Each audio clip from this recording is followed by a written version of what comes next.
বন্ধুরা প্লিজ তোমরা সবাই আমাকে সাপোর্ট করো, তোমাদের সাপোর্ট ছাড়া আমি এগিয়ে যেতে পারবো না। তো আমি তোমাদের কাছে একটাই রিকোয়েস্ট করবো, প্লিজ আমার চ্যানেলটা সাবস্ক্রাইব করো আর আমার ভিডিওটা লাইক করো, শেয়ার করো, কমেন্টস করে বলো ভিডিওটা কেমন লাগলো। দেখো একটু কারা এসছে, দেখো এ কি হিরো আর হিরোইন নাকি? দেখি হিরোইনকে একটু দেখি।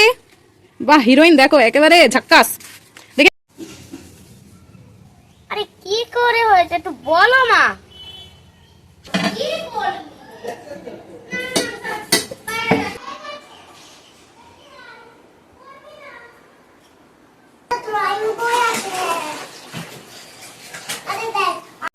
নমস্কার বন্ধুরা, আমি শুক্লার ফ্যামিলিতে জানাই তোমাদের অনেক অনেক স্বাগত। আশা করছি তোমরা সবাই ভালো আছো, সুস্থ আছো, আর আমার পরিবারও সবাই ভালো আছে, সুস্থ আছে। আর এখন বাজে সকাল 8টা। সকাল 8টা থেকেই আমি আমার ব্লগটা স্টার্ট করছি। আর দেখছো আমার ঘুম থেকে উঠে কিন্তু সব কাজ কমপ্লিট হয়ে গেছে, আর মেয়েদেরকেও তুলে নিয়েছি। আর সায়নীর এখন পড়া নেই, সায়নীকে বিকেলে পড়াবে মিষ্টু, আর সৃজনীর পড়া আছে, সৃজনীকে তার জন্যে ব্রাশ করে দিয়েছি। আর এখন ওকে একটু সকালবেলা কিছু খেতে দেব। আর বন্ধুরা দেখো, কালকে বাদামগুলো ভেজাতে না ভুলে গেছিলাম, খেজুর আর বাদাম ভিজিয়ে রাখি তো ওদের জন্যে, তো কালকে ভুলে গেছিলাম ভেজাতে। এখন ওই জন্যে দুধ গরম করে নিয়ে এসেছি। আর এখানে দেখো জলের মধ্যে আমি গ্লাসগুলো একটু রেখেছি যাতে দুধটা একটু ঠান্ডা হয়ে যায় তাড়াতাড়ি। তো দেখো এখন কলা, দুধ, বিস্কিট এগুলোই খাওয়াবো। আর ওদের খাওয়া হয়ে গেছে। দেখো সৃজনী এখন পড়তেও চলে যাচ্ছে ওর দাদুর সাথে। আর আজকে জানো তো, ঘুম থেকে ওঠার সময়ও কোনো বায়না করেনি সৃজনী, আর এখন পড়তে যাচ্ছে এখনও কোনো বায়না করেনি। কিন্তু মনটা তো একটু খারাপ হচ্ছেই ওর, বুঝেছো? মানে অনেক কষ্ট বুকে চাপা দিয়ে মেয়েটা আমার পড়তে চলে গেল। তো যাই হোক, তারপরে দেখো আমি চলে এসেছি রান্নাঘরে। আর রান্নাঘরে এসে একটু চা করে নিলাম। মা আজকে হাঁটতে গেছিলো, আর ওনার মাসির বাড়ির থেকে হাঁটতে গিয়ে চা বিস্কিট খেয়ে এসছে, ওই জন্যে মা আর চা খেলো না। আমি শুধু আমার জন্যই চাটা করে নিয়েছি। আর দেখো মা শাক নিয়ে এসেছিলো ওনার মাসির বাড়ি থেকে, লাল শাক। তো সায়নী সেটা এখন এনে দিল আমাকে। মা বললো এটা ভাজা করো এখন। তো বন্ধুরা ভাবছি এখন আর শাক ভাজা করব না, এখন ফুলকপি রয়েছে, ফুলকপিটা ভাজা করব, আর লাল শাকটা দুপুরবেলা ভেজে নেব। তো দেখো বন্ধুরা, আমি প্রথমে গ্যাসে ভাত বসিয়েছিলাম প্রেসার কুকারে। তো মানে সিটি পড়বে সেই টাইমটায় না আমার গ্যাসটা ফুরিয়ে গেছে। তো তারপরে আবার উনুন জ্বালাতে হলো, এই কড়াইয়ে করে ভাত বসিয়েছি। আর দেখো অন্যদিকে ফুলকপি আর আলু দিয়ে ভেজেছি কালকের মতন করে। আর সৃজনী না আজকে খেতে বসে বলছে, রোজ একই কেন রান্না করো, একটু অন্য কিছু তো দিতে পারো, আমার সৃজনী বলছে। তো এদিকে দেখো, আর বাবা রেখেছে পাঙাশ মাছ, বাড়ির থেকেই রেখেছে, বাজারে যায়নি। আর আজকে দুপুরে রান্না করব গাঁটির তরকারি। তো দেখলে তো বললাম তোমাদের যে গ্যাস ফুরিয়ে গেছে, তার জন্য গাঁটিটা উনুনেই সেদ্ধ করে নেব। তার জন্য গাঁটিটা ভালো করে ধুয়ে নিতে হবে, কারণ গাঁটির গায়ে না অনেক কাদা মাটি থাকে। এবার ওই জন্যই কিছুক্ষণ ভিজিয়ে রাখবো, ভিজিয়ে রাখলে মাটিগুলো একদম নরম হয়ে যাবে, তারপরে একবার ধুয়ে নিলে মাটিগুলো একদম ছাড়িয়ে যাবে। তো বন্ধুরা চলো আমি গাঁটিটা ভিজিয়ে রাখি কিছুক্ষণ। তারপরে দেখো বন্ধুরা, ভালো করে ধুয়ে নিয়ে আমি গাঁটিটা সেদ্ধ বসিয়ে দিয়েছি, আর সেদ্ধ প্রায় হয়েও গেছে। আর এদিকে আমি দেখো বাবাকে ভাত দিয়ে দিয়েছি। বন্ধুরা দেখো, খাওয়া দাওয়া করে ঘরে চলে এসেছি। আর অনেক দিন ধরেই তোমাদেরকে বলছি যে মাছের জলটা পরিষ্কার করব, জারটা পরিষ্কার করব, করাই হচ্ছে না। তো আজকে করেই ফেলবো, এরকম আজকে করব কালকে করবো, এরকম করে করে আমার পরিষ্কার করা হচ্ছে না। আর ওদিকে আমার মেয়েরা খেলছে, আমার একটা ননদের ছেলে এসছে ওকে নিয়ে। তো ওরা একটু চিৎকার চেঁচামেচি করছে, তোমরা দেখতে থাকো আমি জারটা পরিষ্কার করি। আর পরিষ্কার করার জন্য দেখো প্রথমে টেবিলের যে বই খাতাগুলো রয়েছে ওগুলো সরিয়ে নেব, তারপরে জলটা আগে বালতিতে ঢালবো, তারপরে মাছগুলো একটা বালতিতে তুলে নেবো। তো চলো বক বক না করে তোমাদেরকে দেখাই। আর বন্ধুরা, মাছের জারটা পরিষ্কার করার আগে আমি টেবিলে যতগুলো বই ছিল বইগুলো সব নামিয়ে নিলাম। কারণ কি বলো তো, এই মাছের জারটা যখন পরিষ্কার করব না, বালতিতে জলগুলো নামাবো, তখন ওই জলগুলো বইয়ের মধ্যে গিয়ে পড়বে আর বইগুলো নষ্ট হয়ে যাবে, যার জন্য আমি বইগুলো আগের থেকে নামিয়ে নিলাম। আর বন্ধুরা, আমি কিন্তু আমার মাছের জারে আমি কেনা জল দেই না, আমাদের কলের জলটাই আমি দেই। আজকে জলটা দেবো, তো আজকের জলটা একটু অন্য রকমের কালার থাকবে, কিন্তু কালকে সকালে একদম পরিষ্কার, একদম মানে ঝকঝকে জল থাকবে। তোমাদেরকে কালকে সেটা ভিডিওতে দেখাবো। আর আজকেও জলটা কেমন কালার হয় সেটাও তোমাদেরকে দেখাবো। আর জারে কিন্তু 3 থেকে 3.5 বালতি জল ধরে, সেটা আমি নিজেই হাতে করে কল চেপে নিয়ে এসে জারের ভেতরে দেই।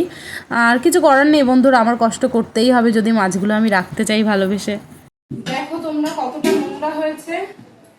তো চলো এটা এখন কলপাড়ে নিয়ে যেতে হবে, কলপাড়ে নিয়ে গিয়ে লবণ দিয়ে ভালো করে ডলে ডলে পরিষ্কার করতে হবে। তো চলো পরিষ্কার করে নিয়ে। আর এদিকে দেখো একটা ছোট বালতির মধ্যে মাছগুলোকে আমি রেখে দিয়েছি।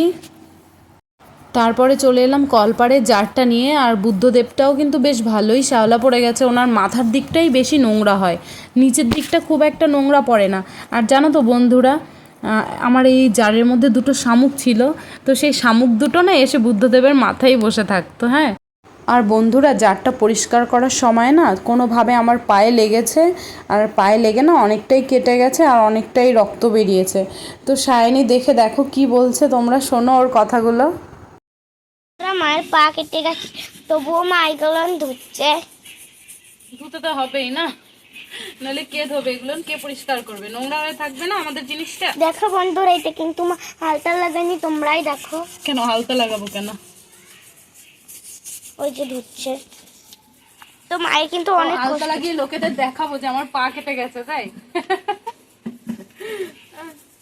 আর আমার মায়ের কিন্তু কাটলে কোনোভাবেই লাগে না। লাগে না কেন? আমি কি কাঠের মানুষ? আমি না বন্ধুরা, এইটা আমার মায়ের সত্যি কথায়, মায়ের লাগে না সত্যি। আমার তো মানে রক্তই বেরোয় না কেটে গেলে। এদিকে দেখো বন্ধুরা, আমি জারটা পরিষ্কার করে নিয়ে ঘরেও চলে এসেছি। আর বালতি ভরে কিন্তু আমি জল দিয়ে জারটা ভরেও ফেলেছি জল দিয়ে। তো দেখো এবার জলের মধ্যে আমি পাথরগুলো দিয়ে দেব। একবার না আমি পাথর দেইনি, ভেবেছি পাথরগুলো ধোয়াধুয়িতে অনেক ঝামেলা হয়, থাক পাথর দেব না, সেটা ভেবে না আমি পাথরটা একবার দেইনি। এবার দেখছি জল মানে দু থেকে 3 দিন হয়েছে, তার মধ্যে জলটা একেবারে নোংরা হয়ে গেছে। তারপর থেকে পাথর দিয়েই সবসময় রাখি, পাথরটা দিলে আমার কম করে 15 দিন জলটা ভালো থাকে, তারপরে চেঞ্জ করলে কোনো অসুবিধা হয় না। আর না হলে কিন্তু 2 দিন 3 দিন পরপরই জল চেঞ্জ করতে হয় যদি আমি পাথরগুলো না দিই।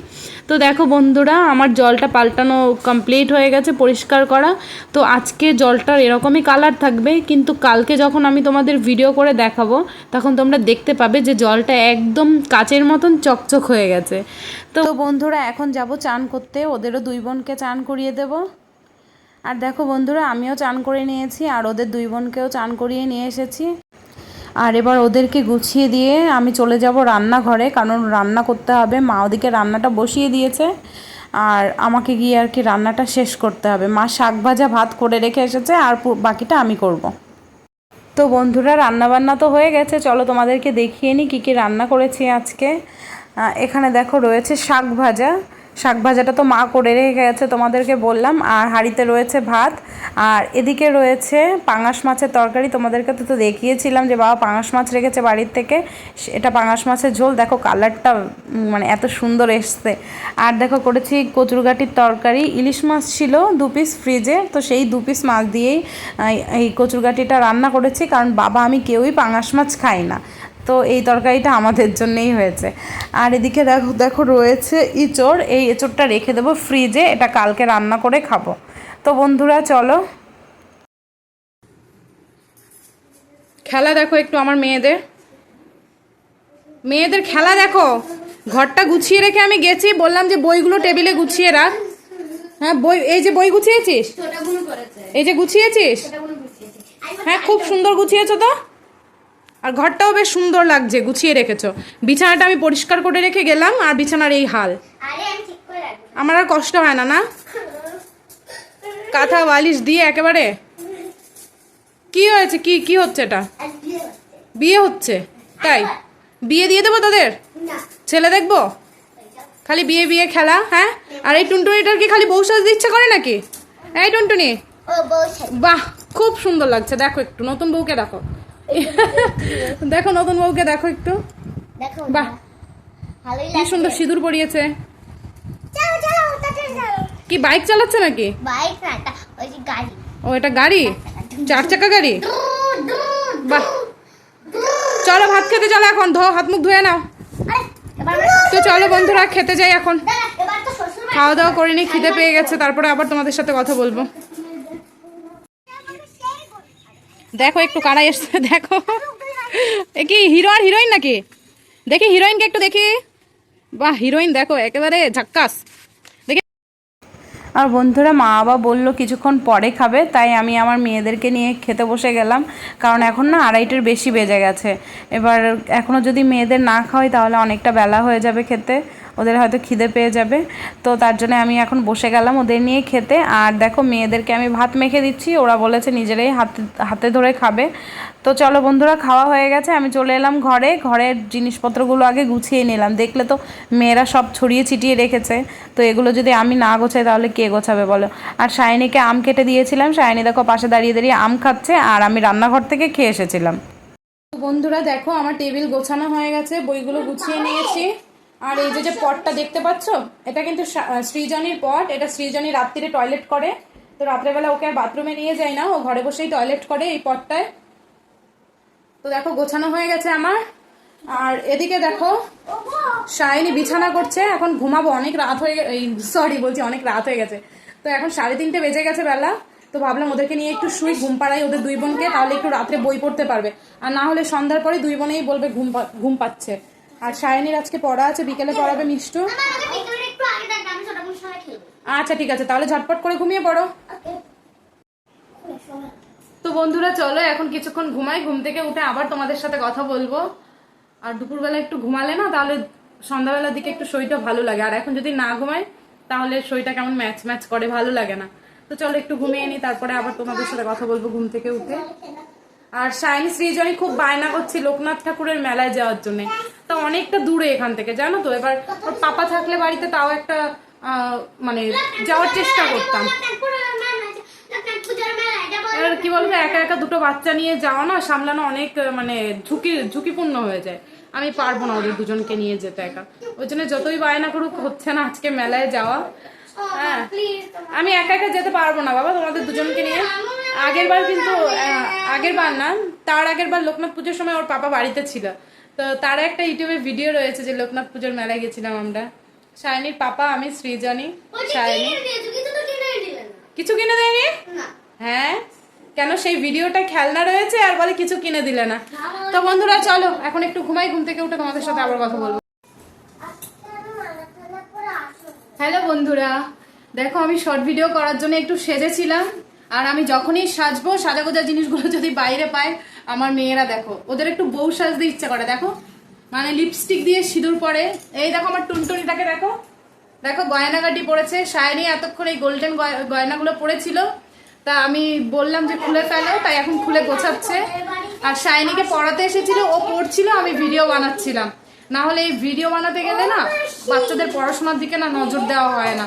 আর ওর পাপা বলেছে তুমি যাই করো মেয়েদের যেন কোনো কিছুতে অযত্ন না হয়, মেয়েদের পড়াশোনাটা কিন্তু আগে।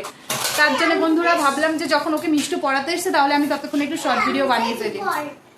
তা দেখো আমি শর্ট ভিডিও বানিয়ে ফেললাম। আর সৃজনী এই যে সবে ঘুম থেকে উঠলো, এখন আমি সৃজনীকে বই নিয়ে বসাবো। আগে ফ্রেশ হয়ে নি, তারপরে ওকে একটু খেতে দেবো, কিছু একটা খেতে দিয়ে বই নিয়ে বসাবো। তো বন্ধুরা চলো আজকে আর বেশি কথা বলবো না, অনেকটাই তোমাদের সঙ্গে কথা বললাম। আর যদি তোমাদের আমার ভিডিওটা ভালো লাগে তো প্লিজ সাবস্ক্রাইব করো চ্যানেলটা, একটা লাইক করো, শেয়ার করো, কমেন্ট করে বলো। আর বন্ধুরা তোমরা সবাই আমার পাশে থেকো, আমাকে সাপোর্ট করো, এটা তো আমি প্রতিদিনই বলি তোমাদের।